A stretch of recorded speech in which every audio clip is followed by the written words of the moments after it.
નમસ્તે વિદ્યાર્થી મિત્રો, મારી યુટ્યુબ ચેનલ પિયુષ સેરસિયાની અંદર આપનું હાર્દિક સ્વાગત છે। જો તમને મારા વિડીયો ગમે તો લાઇક, શેર અને કોમેન્ટ કરો, અને હજી સુધી વિદ્યાર્થી મિત્રો તમે મારી ચેનલને સબસ્ક્રાઈબ ના કરી હોય તો ખાસ સબસ્ક્રાઈબ કરો અને બેલ નોટિફિકેશન ઓન કરો, જેથી કરીને તમને નવા વિડીયોના નોટિફિકેશન મળતા રહે। તો ચાલો વિદ્યાર્થી મિત્રો, ધોરણ 7 સામાજિક વિજ્ઞાન જે નવી સ્વાધ્યાયન પોથી આવેલી છે તેની અંદર એકમ છે 13મો આપત્તિ અને વ્યવસ્થાપન, જે બીજા સેમેસ્ટરની અંદર આવે છે।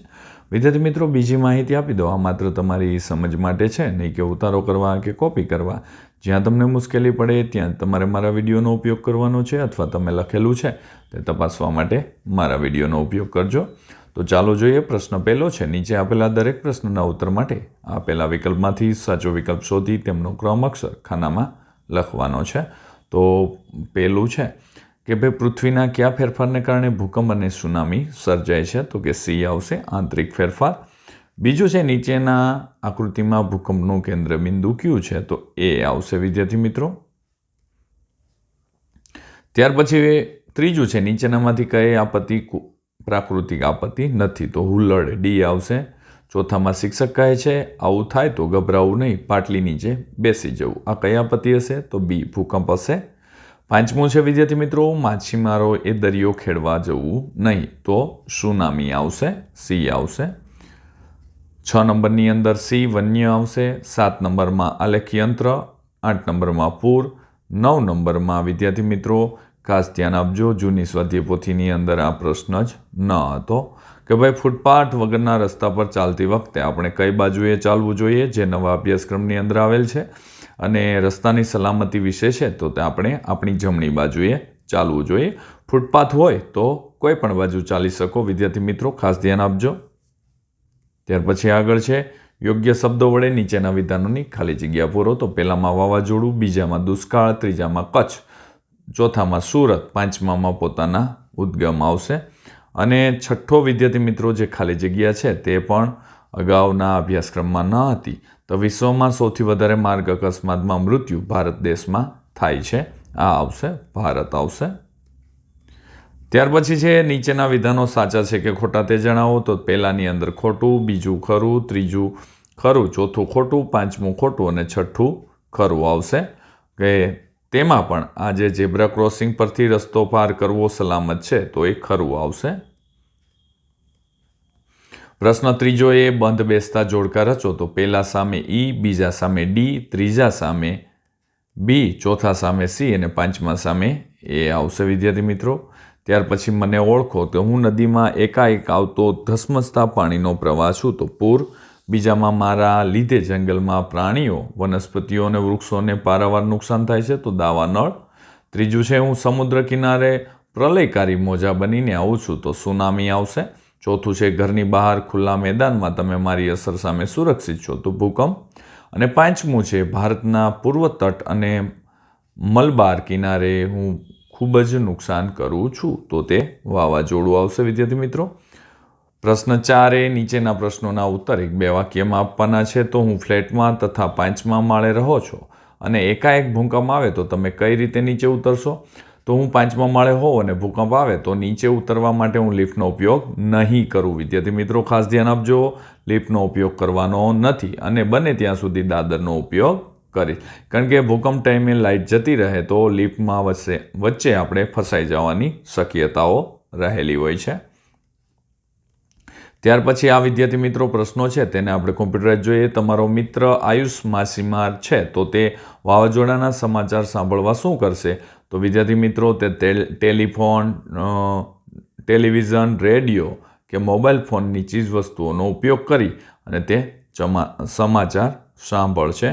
ત્રીજો પ્રશ્ન છે, તમારા મામાનું ગામ પૂર પ્રભાવિત છે, તો તમે તેમને કઈ રીતે મદદ કરશો? તો જવાબ છે, તરાફા અથવા હોડીનો ઉપયોગ કરી લોકોને બહાર કાઢવામાં મદદ કરીશું, પૂરમાં ફસાયેલા લોકોના ખાવા માટેની સામગ્રી પૂરી પાડીશું, વધારે મદદની જરૂરિયાત હોય તો તંત્રને જાણ કરી મદદ મેળવવાનો પ્રયત્ન કરી અને મદદ કરશું। ચોથું છે, નદી પરનો બંધ તૂટી જાય તો કેવી અસર થાય છે? જવાબ છે, નદી પરનો બંધ તૂટી જાય તો તેની આસપાસ ગામડા કે શહેરમાં પાણી ભરાઈ જાય છે અને ત્યાં પૂરની આફત સર્જાઈ જાય છે વિદ્યાર્થી મિત્રો। ત્યાર પછી 5 નંબરનો પ્રશ્ન છે, માર્ગ સલામતીના ફરજિયાત સંકેતના નામ જણાવો. તો વિદ્યાર્થી મિત્રો, આપણા જે પાઠ્યપુસ્તક સામાજિક વિજ્ઞાનનું છે તેમાં આગળ જ્યારે આપણે સમજતા હોઈએ ત્યારે માર્ગ સલામતીના ફરજિયાત સંકેતો છે તેની પણ યાદી આપવામાં આવી છે, અને તે સંકેતો કેવા છે તે ચિત્ર સાથે બતાવવામાં આવેલા છે. તેમાં પહેલું છે પ્રવેશ નિષેધ, એક માર્ગીય રસ્તો, જમણી બાજુ વળવાનું નહીં, no U-turn, bus stop, no parking, horn વગાડશો નહીં અને તમામ વાહનો માટે પ્રતિબંધ. આવા સંકેતો તેમાં આપવામાં આવ્યા છે જે ફરજિયાત સંકેતો છે. ત્યાર પછી છે પ્રશ્ન બી, એમાં ભૂકંપ, વાવાઝોડું, સુનામી, પૂર. તો આપણે ભૂકંપ વિશે જોઈએ તો કે પૃથ્વીના પેટાળમાં થતી ભૂગર્ભ ક્રિયાઓને લીધે પૃથ્વી સપાટીનો અમુક નબળો ભાગ આકસ્મિક રીતે વેગથી ધ્રુજી ઉઠે તેને ભૂકંપ કહે છે. જ્યારે વાવાઝોડું, તો કે વાવાઝોડામાં હવાના દબાણમાં સર્જાતી અસમતુલાથી ઉદ્ભવતા પ્રચંડ વિનાશકારી વાતાવરણીય તોફાનને વાવાઝોડું અથવા ચક્રવાત કહે છે. સુનામી છે તો કે સમુદ્ર કે મહાસાગરના પેટાળમાં જ્વાળામુખી ફાટવાથી કે ભૂકંપ આવવાથી કે મોટા પાયે થતા ભૂસ્ખલનથી સમુદ્રની સપાટી પર ખૂબ વિશાળ કદના, શક્તિશાળી અને અસાધારણ લંબાઈના મોજા ઉત્પન્ન થાય છે, તેને સુનામી કહેવામાં આવે છે. ત્યાર પછી પૂર, તો કે એક ધારા વરસાદ કે અતિવૃષ્ટિને પરિણામે વિશાળ વિસ્તારનું જળમગ્ન થવું તે પૂર કહે છે. પૂર માટે કુદરતી ઢોળાવને અવગણી કરાયેલા બાંધકામ, કુદરતી જળ નિકાલના માર્ગમાં અવરોધ જેવા માનવસર્જિત કારણો જવાબદાર હોય છે. એટલે કે માનવસર્જિતની અંદર વિદ્યાર્થી મિત્રો એવું કહી શકાય કે જ્યાં હોકળું હોય, નદી હોય તો તેને આપણે બંધ કરી દીધી હોય અથવા ત્યાં આપણે બાંધકામ કરી દીધું હોય ત્યારે મોટા પ્રમાણમાં પૂર હોનારત સર્જાય છે. ત્યાર પછી આવે છે દુષ્કાળ. તો વર્ષા ઋતુના સમયમાં વરસાદ આવે નહીં અને અથવા બહુ ઓછો આવે ત્યારે પાણીની તીવ્ર અછતથી જે પરિસ્થિતિ સર્જાય છે તેને દુષ્કાળ કહેવામાં આવે છે. ત્યાર પછી આ પ્રશ્ન વિદ્યાર્થી મિત્રો નવો છે નવી સ્વાધ્યાય પોથીની અંદર, ઝેબ્રા ક્રોસિંગ. તો વિદ્યાર્થી મિત્રો એમાં કહી શકાય કે ઝીબ્રા ક્રોસિંગ એટલે રસ્તા પર સફેદ કલરના પટ્ટા દોરવામાં આવે છે તેને ઝેબ્રા ક્રોસિંગ કહે છે. જ્યારે રાહદારીઓએ રસ્તો ઓળંગવાનો હોય છે ત્યારે આ પટ્ટા ઉપરથી રસ્તો ઓળંગવો જોઈએ અને આના ઉપરથી રસ્તો ઓળંગવાથી આપણી સલામતી જળવાઈ રહે છે. તો પ્રશ્ન 5, નીચેના પ્રશ્નોના ઉત્તર 2-3 વાક્યમાં આપો. આપત્તિની અસરો જણાવો. તો આપણે કોમ્પ્યુટરાઇઝ જોવાના છે વિદ્યાર્થી મિત્રો આ પ્રશ્નો. તો આપણે જોઈએ તો કે ભાઈ આપત્તિની અસરો જણાવો. તો ભૂકંપ, પૂર, સુનામી, વાવાઝોડું વગેરે કુદરતી આપત્તિઓમાં સ્થાવર અને જંગમ મિલકતને ભારે નુકસાન થાય છે કે નાશ પામે છે. આપત્તિગ્રસ્ત વિસ્તારોમાં રસ્તાઓ, મકાનો, પુલો, જાહેર સગવડની ઇમારતો વગેરે મોટી ક્ષતિ પહોંચે છે. તેનું પુનર્નિર્માણ કરતાં વર્ષો લાગે છે. તેમજ અર્થનું ફરીથી આયોજન કરવું પડે છે. ત્યાર પછી છે બીજો પ્રશ્ન, તમારું ઘર દરિયા કિનારે હોય ને સરકાર દ્વારા તમને સુનામીની સૂચના આપવામાં આવે તો સ્વબચાવ માટે તમે શું કરશો? તો છે સુનામીના સમાચાર કે સૂચના સાંભળતા સમુદ્ર કિનારથી દૂર સલામત જગ્યાએ જવાનું રહીશું. રેડિયો કે ટેલિવિઝન પરથી મળતી સૂચનાઓનું ચુસ્તપણે અમલ કરવો. સમુદ્રના મોજા અસાધારણ ઊંચાઈ ઉછળે તેમજ વિચિત્ર અવાજો સાંભળવા મળે તો સુનામી આવવાના સંકેતો છે. આથી તરત જ સમુદ્ર કિનારાથી દૂર સલામત સ્થળે ખસી જવું હિતાવહ જણાય છે. 3જા નંબરનો પ્રશ્ન, ભૂકંપ સમયે કઈ કઈ સાવચેતી રાખવી જોઈએ? તો જવાબ છે તમે શાળામાં હો તો વર્ગખંડમાં પાટલી નીચે બેસી જવું જોઈએ. વીજળીને થાંભલા કે તારથી દૂર રહેવું જોઈએ. માર્ગદર્શન માટે સ્થાનિક રેડિયો અને ટેલિવિઝન આવતા સમાચારો સાંભળવા જોઈએ. ભૂકંપ સમયે ગભરાઈ ન જવું. બૂમાબૂમ કે નાસભાગ ન કરવી અને બહુમાળી ઇમારતોમાંથી નીચે ઉતરવા માટે લિફ્ટનો ઉપયોગ ન કરવો જોઈએ. દુષ્કાળથી બચવા માટે કેવા પ્રયત્ન કરવા જોઈએ? તો ઉપલબ્ધ જળ જથ્થાનો અંદાજ કાઢી તેમાં વપરાશનું આયોજન કરવું. ખેતીમાં ટપક સિંચાઈ પદ્ધતિનો ઉપયોગ કરવો. સૌને અનાજ મળી રહે તે માટે અનાજની માપબંધી કરવી અને અનાજનો બગાડ કે બિનજરૂરી વપરાશ અટકાવવા ભોજન સમારોહ પર પ્રતિબંધ મૂકવો જોઈએ.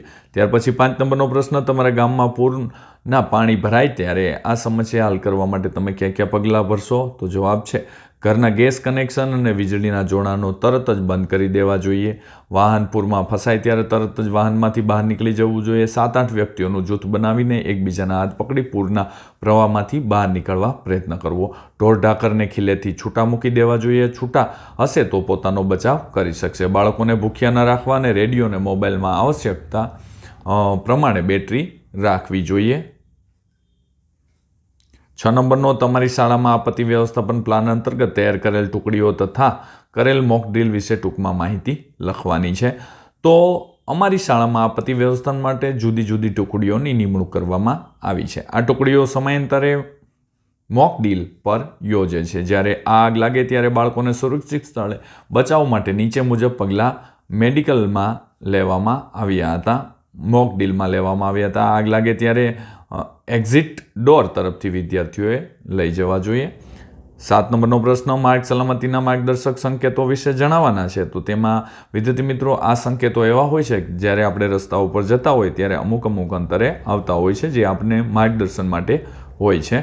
તેમાં ભોજન એટલે કે હોટલનો સિમ્બોલ હોય, પેટ્રોલ પંપના સિમ્બોલો હોય, પ્રાથમિક સુવિધા એટલે કે હોસ્પિટલનો સિમ્બોલ હોય, રિક્ષા પાર્કિંગનો સિમ્બોલ હોય, હોસ્પિટલો બતાવેલી હોય અને ટેલિફોનની પણ સિમ્બોલ બતાવેલો અને સ્થળ દર્શક સંકેતો પણ હોય કે આગળ આ રસ્તો ક્યાં જાય છે, કેટલા કિલોમીટર છે, એવા બધા સંકેતો હોય છે. ત્યાર પછી જે પ્રશ્ન 6 નીચે આપેલી વિગતોનું કુદરતી આપત્તિ માનવ સર્જિત આપત્તિમાં વર્ગીકરણ કરવાનું છે. તો કુદરતી આપત્તિમાં પૂર, દાવાનળ, સુનામી, વાવાઝોડું અને જ્વાળામુખી આવશે. જ્યારે માનવ સર્જિતમાં હુલ્લડ, બોમ્બ, વિસ્ફોટ, આગ અને ઔદ્યોગિક અકસ્માત આવશે. માગ્યા મુજબ પ્રવૃત્તિ કરવાની છે. તો આફતમાં બચાવના ઉપાયો વિશે પર જૂથમાં ચર્ચા કરવાની છે અને ચોરસમાંથી નદીઓને શોધી કાઢવાની છે. તેમાં ભાદર, મચ્છુ, તાપી, વિશ્વામિત્રી, ભોગાવો, મહી, બનાસ, સરસ્વતી, નર્મદા, ઓરંગ, શેઢી અને મેસવો નામની આ બધી નદીઓ છે. વિદ્યાર્થી મિત્રો, જો વિદ્યાર્થી મિત્રો તમને મારો આ વિડીયો સારો લાગ્યો હોય તો લાઇક કરજો, શેર કરજો અને કોમેન્ટ કરજો. અને હજી સુધી વિદ્યાર્થી મિત્રો તમે મારી ચેનલને સબસ્ક્રાઈબ ન કરી હોય તો ખાસ સબસ્ક્રાઈબ કરો અને બેલ નોટિફિકેશન ઓન કરો, જેથી કરીને તમને નવા વિડીયોના નોટિફિકેશન મળતા રહે. તેમજ વિદ્યાર્થી મિત્રો, ધોરણ 7ના દરેક વિષયના સ્વાધ્યાયપોથીના વિડીયો મેળવવા માટે નીચે ડિસ્ક્રિપ્શન બોક્સની અંદર પ્લેલિસ્ટ લિંક આપેલી છે. તેના ઉપરથી દરેક વિષયના દરેક એકમના વિડીયો મેળવી શકશો. તો ચાલો વિદ્યાર્થી મિત્રો, હવે આપણે મળીશું આગળના એકમની અંદર. આવજો.